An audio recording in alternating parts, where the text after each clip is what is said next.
This just in, editor-in-chief of The Atlantic, Jeffrey Goldberg, says he was accidentally texted war plans. Yeah, we literally just received this piece from The Atlantic, and in it, Goldberg writes, U.S. national security leaders included me in a group chat about upcoming military strikes in Yemen. I didn't think it could be real. Then the bombs started falling. CNN's Alex Marquardt joins us now live. And Alex, this piece came out literally in the last few minutes.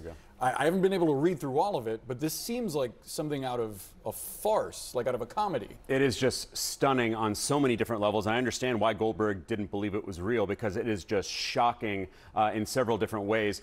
Goldberg was added to a Signal chat with some of the most senior national security members of the Trump administration. Signal is a messaging app that is encrypted, probably why these officials thought that they could have a discreet conversation on there. But on it, in this chat that Goldberg was a witness to, they talk about the planning for the recent bombing of the Houthis that started on March 15th. They talk about current intelligence assessments. There's a full-on debate among these officials about whether they should carry out this bombing of the Houthis.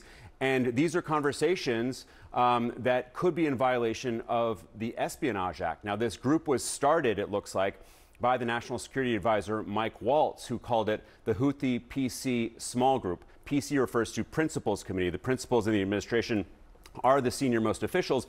And among that group of senior officials, you have the National Security Advisor, the Vice President, the Secretary of Defense and of State, the Director of National Intelligence, the CIA Director, Steve Witkoff, the Special Envoy, the Chief of Staff to President Trump, and the list goes on. There are 18 of them. So there's this debate over whether the U.S. should go through with this bombing of the Houthis.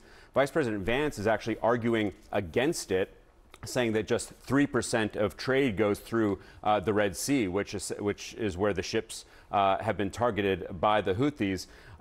Ratcliffe, the CIA director, he chimes in with current intelligence assessments that may be related to intelligence operations that are ongoing. Goldberg does not print that because, of course, that, among so many other details in this, are so highly classified. Hegseth, the Secretary of Defense, he chimes in saying that waiting a few weeks or a month wouldn't fundamentally change the calculus. And he notes, interestingly, that if this leaks, we look indecisive. Of course, it would eventually leak. Now, keep in mind, as they're having this discussion, Goldberg is watching all of this unfold, and he doesn't know, again, whether it's real, but he would quickly learn that it was. On the morning of March 15th, which is the day the bombings began, Hegseth, the Secretary of Defense, posted a team update at 11:44 in the morning saying the bombings were about to start 2 hours later. And in that message to this large group, again, including Goldberg, he posted operational details about these strikes that were about to happen,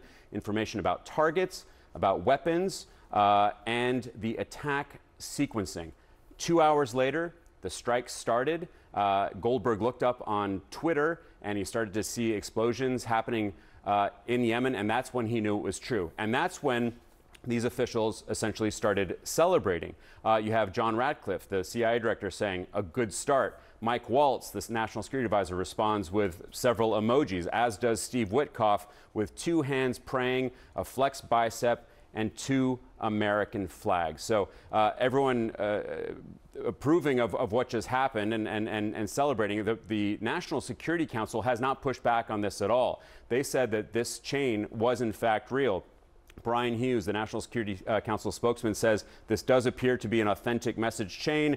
They are looking into how and someone was inadvertently added, how Goldberg was added to this chain, and he tries to spin it as a demonstration of the deep and thoughtful policy coordination between senior officials. So no pushback from the White House in terms of the authenticity of this. But again, this may violate the Espionage Act. Jeffrey Goldberg and his colleague Shane Harris, who's an intelligence reporter, spoke with several lawyers who say that it may have violated the provisions that govern the handling of national defense information. Bottom line, they say, to put it on Signal, they should not have established a Signal chat in the first place, is their conclusion, which is kind of obvious. And then the kicker of this whole piece is, as Hegseth is describing how this is going to unfold and what is going to happen, he says, we are currently clean on OPSEC, which is operational security. Clearly, they were not clean because they included a journalist in this conversation on Signal. Okay, who was the JG who thought Who is missing, who should have been part of the conversation. We don't know why Waltz initially reached out to Jeffrey Goldberg and added him as a contact and then eventually added him to the group. You're absolutely right. They probably thought they were adding someone else from within the administration who had a similar name. Why this mistake happened is just the first of a very long list of questions. Wow. Alex Marquardt, thank you so much for bringing us this reporting. Let's talk more about this with former Defense Secretary and former CIA Director Leon Panetta. Secretary, I'm reading the piece as we speak, and it's interesting because Goldberg writes that he had very strong doubts that this text group was real. I could not believe that the national security leadership of the United States would communicate on signal about imminent war plans. I also could not believe that the national security advisor to the president would be so reckless, he writes, as to include the editor-in-chief of The Atlantic in such discussions with senior U.S. officials. Secretary, what's your reaction to this reporting? Well, it's obviously a very serious mistake on the part of whoever included Goldberg in this highly classified chain of command messaging that went on that involved war plans. To have had somebody from the Atlantic on that chain, without question, was a serious mistake. And I hope the White House takes this seriously, because the last thing you want to do when you're talking about war plans is to have a serious leak like this that could undermine the war plans, but also jeopardize lives. So I hope they take this seriously. What would that look like, Secretary? I think they would have to do a full investigation as to who included this name on that chain involving the highest officials in national security, from the president to the vice president to a secretary of defense, et cetera. How the name of a journalist was added to that list, this is just a serious blunder, and not only could violate the espionage laws, but more importantly, can undermine our national security.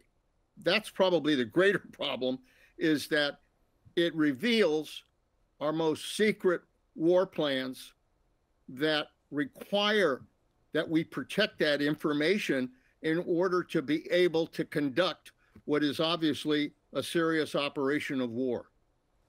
To that point, Secretary, I wonder what could have happened here if it wasn't Jeffrey Goldberg, the editor-in-chief at The Atlantic, who received this and decided to publish this story. If it had been someone else on the contact list that was added to the signal chat, what would have been a worst-case scenario that would have put national security at risk? Well, the worst-case scenario, I mean, thankfully, Jeffrey Goldberg just assumed that this was either a joke or some kind of mistake, and obviously didn't pay attention. But somebody who would have the United States as an adversary could reveal this information immediately to the Houthis in Yemen, that they were about to be attacked. And they, in turn, could have responded and attacked U.S. facilities in the Red Sea, causing casualties of our troops and of our men and women in uniform. So if it were somebody who did not have the United States' national security interests at heart, but rather had the interests of our adversaries at heart, he could have seriously disrupted these war plans. I wonder what you make of the administration's response, framing this, not denying the story, but framing this as an example of a thorough policy discussion, a thorough discussion about how to approach policy toward the Houthis. Well, look, this is a chain of command. It's provided so that our top officials can have that conversation as to whether or not to conduct these war plans. So that there's no question this is legitimate. But what they're not paying attention to is that you've included somebody on the outside who has no business knowing about this information. There was a mistake here. Somebody on the Atlantic got the most sensitive emails you can imagine at the federal level. That is a serious blunder. It has to be investigated, and somebody, frankly, needs to get fired. Who do you think that is, sir? Whoever put that chain together. Somebody put that name on a list, and whoever that was deserves to be fired.